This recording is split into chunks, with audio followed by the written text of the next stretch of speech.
దశావతారములలో ప్రధానమైనటువంటి అవతారం పరిపూర్ణావతారమైనటువంటి కృష్ణావతారం. కానీ పూర్ణావతారమైనటువంటి శ్రీరామావతారం మనుష్యులకు బాగా దగ్గరగా జరిగినటువంటి అవతారం. ఎందుచేత అంటే ధర్మానుష్ఠానం చెయ్యవలసి వచ్చినప్పుడు రామావతారం మనుష్యకోటికి అంతటికీ కూడా మార్గదర్శనం చేసినటువంటి అవతారం. అందుకే అసలు రామావతారం వచ్చినటువంటి ప్రయోజనం ఏమిటి అన్నది విచారణ చేసినప్పుడు సాధనకి సంబంధించినంత వరకు పరమాద్భుతమైనటువంటి విషయము ఆవిష్కృతమవుతుంది.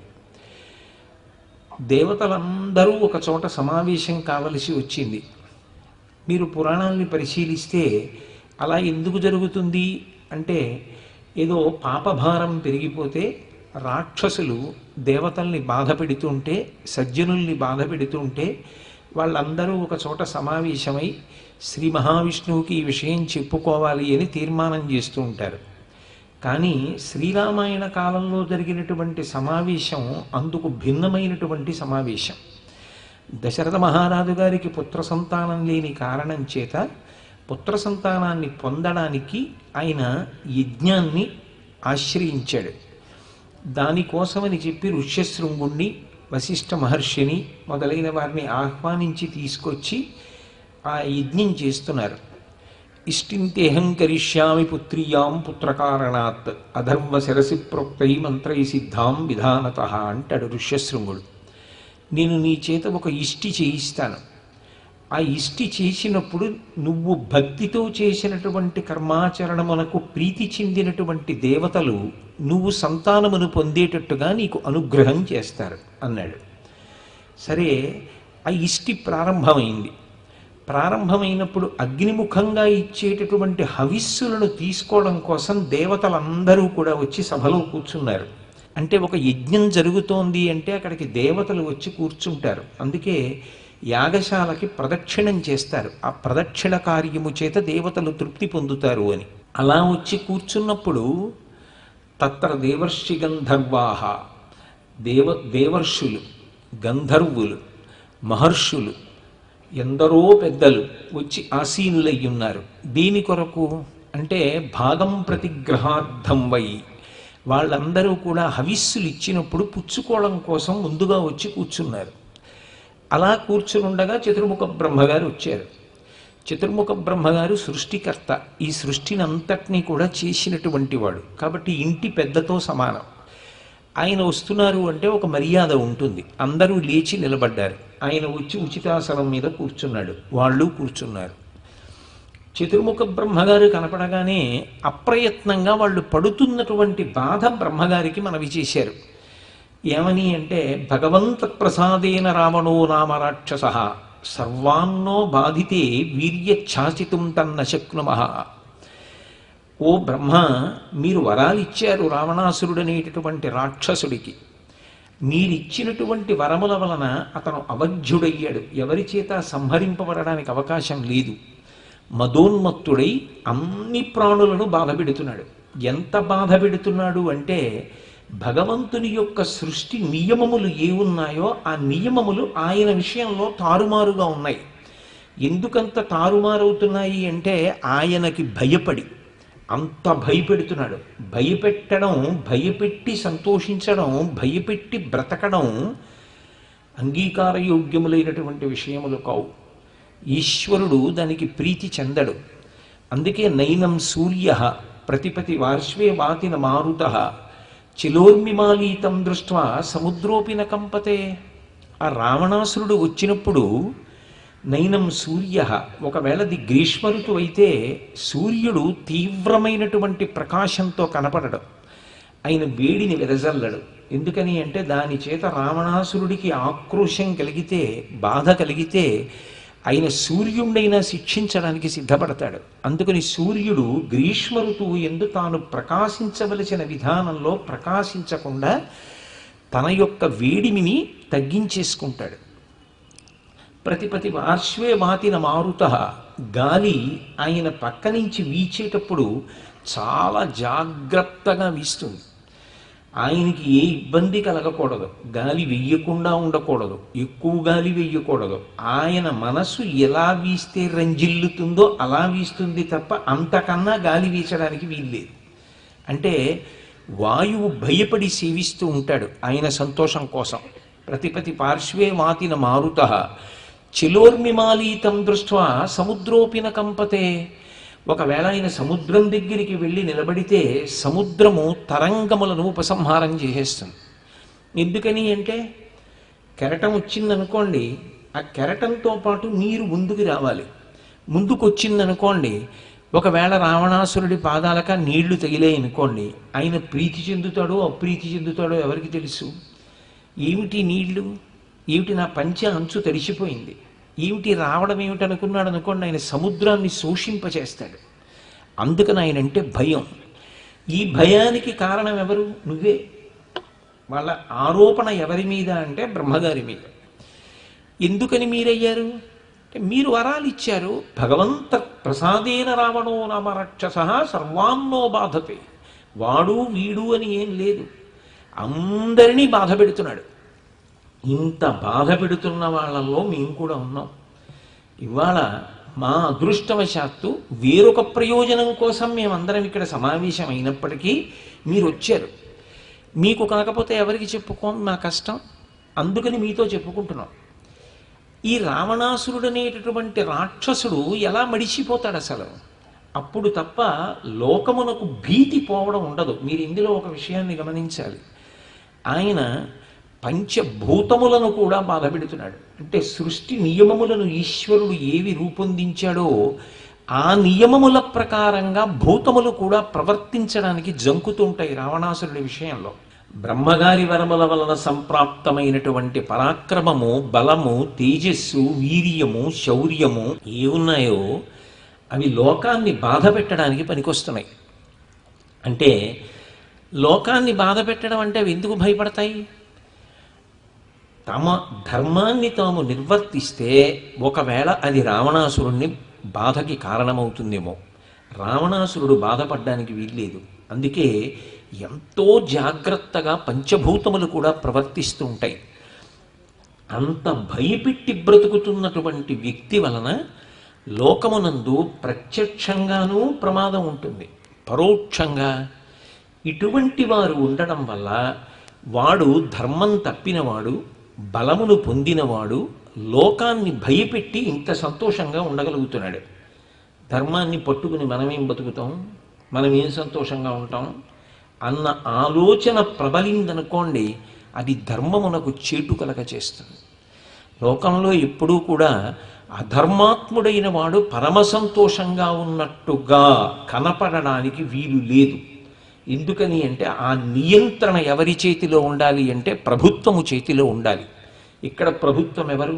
పరమేశ్వరుడు. ధర్మం విషయంలో అధర్మాత్ములందరూ పరమ సంతోషంగా ఉండి, అధర్మాత్ములందరూ పరమశాంతియుతంగా ఉండి వాళ్ళ లోకాన్ని భయపెడుతుంటే ఎవ్వరూ ఎవరికీ చెప్పుకోలేని స్థితి వస్తే, సన్మార్గమనుందన్న వాళ్ళందరూ శోకిస్తూ ఉంటే వాడు ఏడిస్తే ఉన్నట్ట ఊడిపోయినట్ట శాసించవలసిన వాళ్ళు. మీరిచ్చిన వరాల వల్ల కదా ఈ పరిస్థితి ఏర్పడింది. మరి అసలు ఆ రావణాసురుడు ఎలా మడిసిపోతాడు? అసలు ఈ భయం అనేటటువంటిది ఎలా పోతుంది? ధర్మము రక్షిస్తుంది అన్న ధైర్యం మళ్ళీ ఎలా కలుగుతుంది? అది కల్పించని నాడు ప్రమాదకరమైన పోకడ వైపుకి సమాజం జారిపోతోంది కదా. కాబట్టి ఏం జరగాలన్నది వాళ్ళ ఆక్రోశం. ఈ ఆక్రోశము కలిగేటటువంటి స్థితికి సమాజం ఎప్పుడూ జారిపోకూడదు.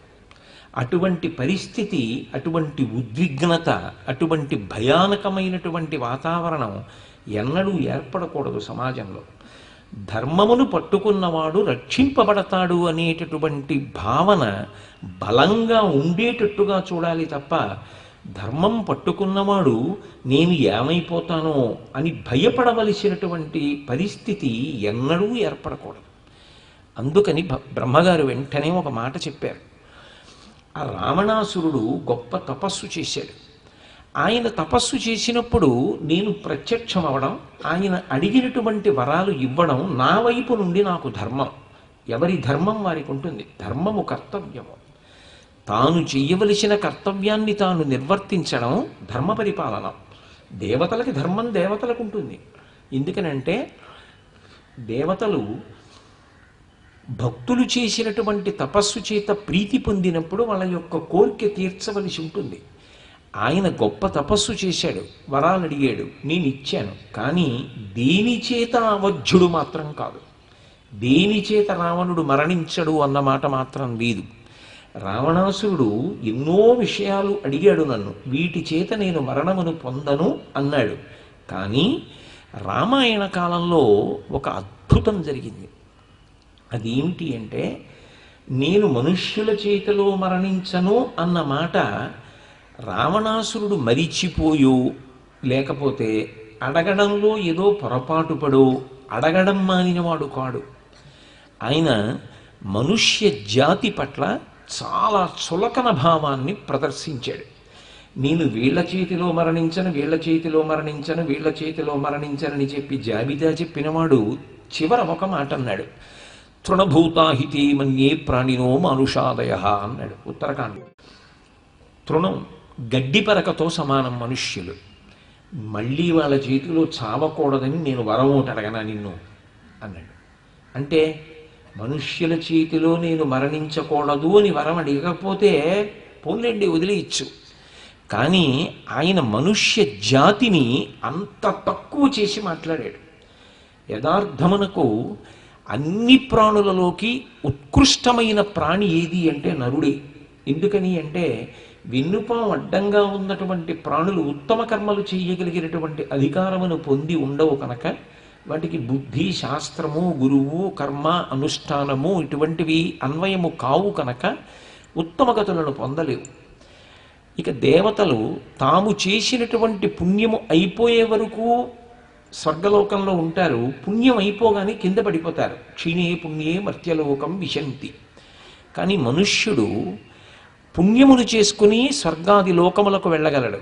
పాపములు చేసి భూమికి వెన్నుపాం అడ్డంగా ఉండేటట్టుగా కొన్ని కోట్ల జన్మలు తిరియక్కుగా జారిపోగలడు. అసలు నాకు పాపము వద్దు, పుణ్యము వద్దు, నేను విహిత కర్మాచరణం భక్తితో చేసి ఈశ్వరానుగ్రహమునకు పాత్రుడనై పాత్రత చేత జ్ఞానమును పొంది ఆ జ్ఞానము వలన ఇక మళ్ళీ పుట్టవలసిన అవసరం లేని పునరావృత్తి రహిత శాశ్వత శివ సాయుధ్య స్థితిని పొందుతాను అని మోక్షమును పొందగలడు. 3 భంగిమల ప్రయాణము చేయగలిగినటువంటి ఉత్కృష్టమైనటువంటి విధానం ఉన్నవాడు మనుష్యుడొక్కడే. ఈశ్వరుని యొక్క సృష్టిలో ఇంత ఉత్కృష్టమైనటువంటి నరుణ్ణి అంత తక్కువ చేసి రావణాసురుడు మాట్లాడాడు. తృణభూతాహితే మన్యే ప్రాణినో మనుషాదయ. గడ్డిపరకతో సమానమైనటువంటి నరుడి పేరు మళ్ళీ నేను ఎత్తనా, ఎత్తి వాడి చేతిలో నేను మరణించనని మళ్ళీ నేను వరమడగనా అన్నాడు. అంటే దాని అర్థం ఏమిటి? అసలు నేను వాడి పేరు కూడా ఎత్తాను, అసలు వాళ్ళ చేతిలో నేను చావనది నిన్ను వరం కూడా అడగను. అదో హాస్యాస్పదమైన విషయం, అది అడగడం ఎందుకన్నాడు. అంటే నరుణ్ణి అంతగా అవమానించినటువంటి రోజులు. అది కేవలం రావణాసురుడే అవమానిస్తే రామాయణ కాలంలో వేరుగా ఉండేది. రాక్షసుడు కదండి, అందుకని ఆయన పోకడ అలా ఉంటుందని. మహాజ్ఞాని జనక మహారాజు గారు కూడా ఒక చోట ఈ మాట అన్నాడు. ఆయన కూడా సీతా కళ్యాణ సందర్భంలో రాముడు శివధనుర్భంగం చేసే ఘట్టంలో ఒక మాట అన్నాడు. క్వగతిర్మానుషానాంచ ధనుషాస్య ప్రపూరణే ఆరోపణే సమాయోగే వేపనే తోలనేపివ అన్నాడు. ఈ శివధనస్సుని దేవతలు యక్ష గంధర్వ కిన్నెర కింపురుషాదులు ఎక్కపెట్టలేకపోయారు. రాముడు ఎవరు? నరుడు. త్వగతిర్మానుషానాంచ ధనుషాస్య ప్రపూరణే. ఒక నరుడు శివధనస్సుని ఎక్కుపెడతాడా? ఎలా సాధ్యం అన్నాడు. అంటే నరుడిని మహావిద్వాంసుడైనటువంటి జనకుడే చిన్నబుచ్చాడు. రామాయణ కాలంలో నరుడు అంతగా అవమానింపబడినటువంటి వ్యక్తి. అటువంటి కాలంలో బ్రహ్మగారు ఆ సదస్సులో దేవతలందరి మధ్య ఒక ప్రకటన చేశాడు. ఇది రావణాసురుడు అన్న మాట నరుడిని ఈసడించి మాట్లాడాడు. కాబట్టి నరుడి చేతిలో మరణించానని అడగలేదు కనుక నరుడి చేతిలో మరణిస్తాడు. అక్కడ చేస్తున్నది ఎవరు? యజ్ఞం దశరథ మహారాజు గారు. కాబట్టి అందరూ నరులేగా ఉంటారు. అక్కడ నరుడి చేతిలో మరణించను అన్న విషయాన్ని ఆయన కోరలేదు అన్నప్పుడు అక్కడ ఉన్నవాడు ఎవడైనా సరే లేచి నేను నరుణ్ణి కాబట్టి నేను చంపేస్తాను అయితే రావణాసురుడిని నాకు ఇన్నాళ్ళు తెలియలేదంటాడా అండా. కానీ శరీరము చేత నరుడైనంత మాత్రము చేత రావణాసురుణ్ణి చంపలేరు. ఎందుచేత అంటే బాహ్యంలో ఆయనకి గొప్ప తపస్సు ఉంది. ఎంత గొప్ప తపస్సు అంటే ఆయన యొక్క తపస్సుకి సంబంధించినటువంటి తేజస్సు కాంతి రూపంలో బయటికి వస్తోంది. ఈయన ఎందు పరదారాగ్రహణం అనేటటువంటి భయంకరమైన పాపము లేకపోతే 3 లోకములను శాసించగలిగిన వాడు అంటారు. అంత గొప్ప పరాక్రమశాలి, అన్ని కళలు తెలిసి ఉన్నవాడు, అంతటి తేజోమూర్తి, అంతటి తపస్సున్నవాడు ఒక సామాన్యమైనటువంటి నరుడి చేతిలో మరణించాడు. ఆ నరుడు చాలా చాలా తేజస్సున్నవాడై ఉండాలి. అయితే తప్ప చంపలేడు. ఏ తేజస్సు అంతటి రావణుండి కూడా చంపగలదా? కేవలము నరుడు కాదు, ఏ బలం అంత తపస్వి అయినటువంటి రావణాసురుణ్ణి కూడా నిగ్రహించగలిగినటువంటి తేజస్సు అవుతుంది అంటే ధర్మాచరణమే. ఏ నరుడు ధర్మాచరణము చేస్తాడో ధర్మాచరణము చేసేటటువంటి నరుని యొక్క తేజస్సు ముందు ఇంత తపస్సు చేసినటువంటి రావణుడు నిలబడలేడు. ఒక తల కలిగినటువంటి నరుడైన ఆయన ధర్మానుష్ఠాన బలం ముందు 10 తలలున్నా రావణాసురుడు నిలబడలేడు. అంటే నరుడి యొక్క గొప్పతనం ఎక్కడుంది అంటే ధర్మానుష్ఠానమునందుంది. అందుకే ఎవరన్నా తొందరపడతారేమో అనుకున్నాడేమో, అది కారుణ్యం. అందుకే దాశరథి కరుణాపయోనిధి అంటాడు గోపరాజు గారు. శతకమంతటా మకుటంలో నీ దయకి అంతులేదు అన్నాడు. అందుకే శ్రీ రఘురామచారు తులసీదలధామ శమక్షమాది శృంగార గుణాభిరామ త్రిజగన్నుత శౌర్య రమాలలామ దుర్వార కబంధ రక్షస విరామ జగజ్జన కల్మషార్ణవోత్తారక నామ భద్రగిరి దాశరథి కరుణాపయోనిధి. సముద్రము యొక్క లోతు తెలుసుకోవడం ఎంత కష్టమో రామ మీ యొక్క కారుణ్యపు లోతు తెలుసుకోవడం అంత కష్టం. అంత దయగలిగినవాడు. అందుకే ఏతస్మిన్నంతరే విష్ణు రూపయాతో మహాద్యుతి శంఖచక్ర గదాపాణి పీతవాస జగత్పతి. శంఖచక్ర గదా పద్మములతో శ్రీ మహావిష్ణువు ఎవరూ పిలవవలసిన అవసరం లేకుండా సభలోకి ప్రవేశించారు. అప్పుడు అక్కడ సమావేశమైనటువంటి వాళ్ళందరూ కలిసి రావణాసురుడి వలన వాళ్ళు పడుతున్నటువంటి బాధల్ని విజ్ఞాపన చేశారు. మీరు శ్రీరామాయణ కావ్యాన్ని బాగా పరిశీలిస్తే ఇద్దరు దుందుడుకు స్వభావం కలిగిన వాళ్ళు, పరమ భయంకరమైనటువంటి మనఃప్రవృత్తి కలిగిన వాళ్ళు, నిష్కారణంగా ఇతరుల్ని బాధ పెట్టి తాము సంతోషం పొందేటటువంటి వాళ్ళు, వరగర్వితులు, పరాక్రమోపేతులు, నిష్కారణంగా అవతల వాళ్లతో యుద్ధానికి బయలుదేరడం జీవితంలో అలవాటుగా ఉన్నటువంటి వాళ్ళు కనపడతారు. వాళ్ళిద్దరే, ఒకడు రావణాసురుడు, ఒకడు వాలి. వాళ్ళిద్దరి మధ్య ఒక అపవిత్రమైనటువంటి సంధి ఉంది. వాలికి రావణాసురుడికి మధ్య ఒప్పందం ఏమిటంటే, నీవు ఏదైనా అమూల్యమైన వస్తువుని కానీ అందమైన ప్రాణిని కానీ అపహరించి తీసుకొస్తే నువ్వు దానిని అనుభవించిన తరువాత నేను అనుభవిస్తాను. నేనెత్తుకొస్తే నేను అనుభవించి నీకు ఇస్తాను, నువ్వు అనుభవించు. ఇంకా ఇంతకన్నా పవిత్రంగా చెప్పడం నాకు చేత కాదు. ఎంత పరమ దారుణమో భయంకరమైనటువంటి ఒప్పందమో వాళ్ళిద్దరి మధ్య ఉన్నది మీరు అర్థం చేసుకోవచ్చు. అందుకే మీరు వాళ్ళ జీవన విధానాన్ని గమనిస్తే ఇద్దరిది ఇంచుమించు కొన్ని విషయాల్లో ఒక్కలాగే ఉంటుంది. వాలి నిద్ర లేచి అందరి మీదకి యుద్ధానికి ఎడతాడు. రావణాసురుడు అదే పనిగా అందరి మీదకి యుద్ధానికి ఎడుతూ ప్రతివాణ్ణి కవ్వించి యుద్ధానికి పిలుస్తాడు. మీరు శ్రీరామాయణం ఉత్తరాఖండ చదివితే అర్థమవుతుంది. ఆయన యమధర్మరాజు గారిని కూడా విడిచిపెట్టలే, ప్రతివాణ్ణి యుద్ధానికి పిలిచాడు. కొంతమందిని గెలుస్తూ ఉంటాడు, కొంతమంది చేతిలో ఓడిపోతూ ఉంటాడు. ఓడిపోయానని సిగ్గుపడవు, కానీ గెలవడం, ఆక్రమించడం, ఎత్తుకు రావడం ఆయనకున్నటువంటి విద్య, ఆయనకి సంతోషకరమైనటువంటి లక్షణాలు. అందున అన్నిటికన్నా రావణాసురుని యందు ఉన్నటువంటి భయంకరమైన పోకడ ఏమిటో తెలుసా? తాను చేసినది తప్పని తనకి తెలుసు. శ్రీరామాయణ కావ్యాన్ని బాగా పట్టుకోవలసిన అవసరం ఎక్కడుంటుందంటే మనిషి తన తప్పుని తాను అక్కడ దిద్దుకోవడానికి సిద్ధపడాలి. రావణాసురుడు ఎంత పెద్ద తప్పైనా చేస్తాడు. ఆయనకి తెలుసు నేను చేసింది తప్పు అని తెలుసు.